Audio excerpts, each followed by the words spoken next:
2020 ലോകകപ്പ് സൂപ്പർ 8-ൽ ഇന്ന് ഇന്ത്യ അഫ്ഗാനിസ്ഥാനെ നേരിടും. രാത്രി 8 മണിക്ക് ബ്രിസ്റ്റോണിലാണ് മത്സരം. ഗ്രൂപ്പ് ഘട്ടത്തിൽ ഒന്നാമതായാണ് ഇന്ത്യ സൂപ്പർ 8-ൽ എത്തിയിരിക്കുന്നത്. രോഹിത് ശർമ്മ നയിക്കുന്ന ടീമിൽ മികച്ച പ്രകടനം പുലർത്തുന്ന താരങ്ങളാണ് ബാറ്റിംഗിലും ബൗളിംഗിലും ഉള്ളത്. മറുവശത്ത് റാഷിദ് ഖാൻ നയിക്കുന്ന അഫ്ഗാൻ നിരയും മികച്ച പ്രകടനമാണ് ഗ്രൂപ്പ് ഘട്ടത്തിൽ പുറത്തെടുത്തത്. KC ഉണ്ണികൃഷ്ണൻ വിവരങ്ങളുമായി ചേരുന്നു. ഉണ്ണി, ഇന്ത്യ അഫ്ഗാൻ പോരാട്ടമാണ് കാണാൻ പോകുന്നത്. എന്തായാലും മികച്ച ഒരു പോരാട്ടത്തോടു കൂടി തന്നെയാണ് ഇന്ത്യ ഈ മത്സരത്തിന്റെ ഒടുവിലത്തെ മത്സരത്തിലേക്ക് എത്തിയിരിക്കുന്നത്. എങ്ങനെയായിരിക്കും മത്സരം പോരാട്ടം വിലയിരുത്തേണ്ടത്? ബ്രിഡ്ജ് ടൗണിലാണ് ഈ മത്സരം നടക്കുക. രണ്ട് ടീമുകൾ, അതായത് അഫ്ഗാനിസ്ഥാനും ഇന്ത്യ ഏറ്റുമുട്ടുമ്പോൾ ഒരു ശക്തമായ മത്സരം തന്നെയാണ് ആരാധകരും പ്രതീക്ഷിക്കുന്നത്. ഇന്ത്യയെ സംബന്ധിച്ച് ഗ്രൂപ്പ് ഘട്ടത്തിൽ ഒന്നാമതായാണ്, എല്ലാ മത്സരങ്ങളും ജയിച്ച് ഒന്നാമതായി തന്നെയാണ് ഇന്ത്യ എത്തിയതെന്നതാണ് ഏറ്റവും എടുത്തു പറയേണ്ട കാര്യം. ഒരു മത്സരം മാത്രമാണ് ഉപേക്ഷിക്കാൻ വന്നൊരു സാഹചര്യം ഉണ്ടായിരുന്നു പ്രതികൂല കാലാവസ്ഥ മൂലം. അതുകൊണ്ട് ബാക്കി എല്ലാ മത്സരങ്ങളിലും തുടർച്ചയായ ജയത്തോടെ തന്നെ ഗ്രൂപ്പ് ഘട്ടത്തിൽ ഗ്രൂപ്പ് എയിൽ ഒന്നാമതായാണ് ഇന്ത്യ സൂപ്പർ 8-ലേക്ക് എത്തിയത്. അഫ്ഗാനിസ്ഥാനും ആ രീതിയിൽ തന്നെയാണ്. ഗ്രൂപ്പ് ഘട്ടത്തിൽ രണ്ടാമത് ഒരു മത്സരം മാത്രമാണ് അഫ്ഗാൻ പരാജയപ്പെട്ടത്. ബാക്കി എല്ലാ മത്സരങ്ങളും വിജയിച്ചുകൊണ്ട് തന്നെയാണ് അഫ്ഗാനിസ്ഥാനും എത്തിയത് എന്നതാണ് ഏറ്റവും പ്രധാനമായും പറയേണ്ട ഒരു കാര്യം. ഇന്ത്യയെ സംബന്ധിച്ച് ബാറ്റിംഗ് നിര ചില ഘട്ടങ്ങളിലെല്ലാം തന്നെ പതറുന്നൊരു സാഹചര്യം നമ്മൾ കണ്ടിരുന്നു. എന്നാൽ ബൗളിംഗ് നിരയിൽ പല ഘട്ടത്തിൽ പോലും ബൗളിംഗ് നിര വലിയ രീതിയിൽ തന്നെ ഇന്ത്യക്ക് ഗുണം ചെയ്തു. ബൗളിംഗ് നിരയുടെ പ്രകടനമാണ് നിർണായകമായതെന്നാണ് ഏറ്റവും പ്രധാനമായും പറയേണ്ട ഒരു കാര്യം. എന്തായാലും ബൗളിംഗ് നിരയിൽ നോക്കുകയാണെങ്കിൽ ജസ്പ്രീത് ബുംറ നയിക്കുന്ന ബൗളിംഗ് നിരയിൽ പ്രധാനമായും മുഹമ്മദ് സിറാജ് അടക്കമുള്ള താരങ്ങളാണ്.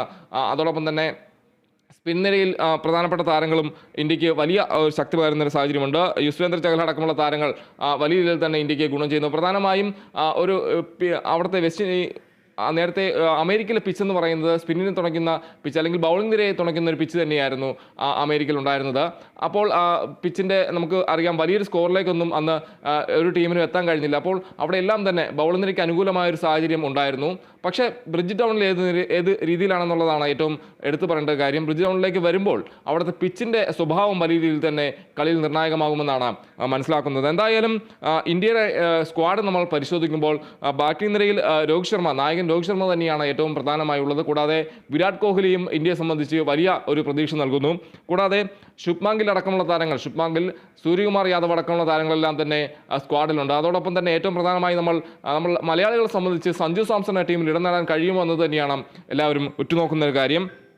കൂടാതെ അക്സർ പട്ടേൽ അടക്കമുള്ള താരങ്ങൾ, ഹാർദിക് പാണ്ഡ്യ അടക്കമുള്ള താരങ്ങളെല്ലാം തന്നെ മധ്യനിരയിൽ, അതായത് ബാറ്റിങ്ങിലും ബൗളിങ്ങിലും മികച്ച പ്രകടനം പുലർത്തുന്ന താരങ്ങളാണ്. അവർ മധ്യനിരയിൽ ഇന്ത്യക്ക് മുതൽക്കൂട്ടാകുമെന്നാണ് പ്രതീക്ഷിക്കുന്നത്. കൂടാതെ ഈ ഋഷഭ് പന്ത് വിക്കറ്റ് കീപ്പർ ആയിട്ട് വരുമോ, അതോടൊപ്പം തന്നെ സഞ്ജു സാംസൺ, രണ്ടുപേർക്കും അവസരം ലഭിക്കുമെന്നും എല്ലാവരും നോക്കുന്നൊരു കാര്യമാണ്. ഋഷഭ് പന്തിനെ സംബന്ധിച്ച് കഴിഞ്ഞ കളികളിലെല്ലാം തന്നെ മികച്ച പ്രകടനം ബാറ്റിങ്ങിൽ അദ്ദേഹം പുറത്തെടുത്തിരുന്നു. അപ്പോൾ ഒരിക്കൽ പോലും ഋഷഭ് പന്തിനെ മാറ്റി നിർത്താൻ കഴിയാത്തൊരു സാഹചര്യമുണ്ട്.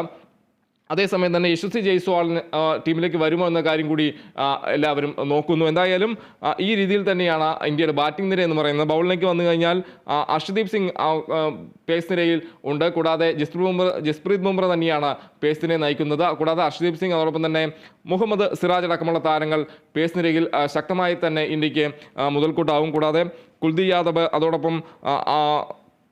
യാദവിനൊപ്പം തന്നെ പ്രധാനപ്പെട്ട സ്പിൻ നിരയായി തന്നെ യുസ്വേന്ദ്ര ചഹലും വരുന്നു. കൂടാതെ മീഡിയം ബൗളറായി ഹാർദിക് പാണ്ഡ്യയും ഇന്ത്യക്കൊപ്പം നിൽക്കുന്നു. ആ രീതിയിലാണ് ഇന്ത്യയുടെ സ്ക്വാഡ് എന്ന് പറയുന്നത്.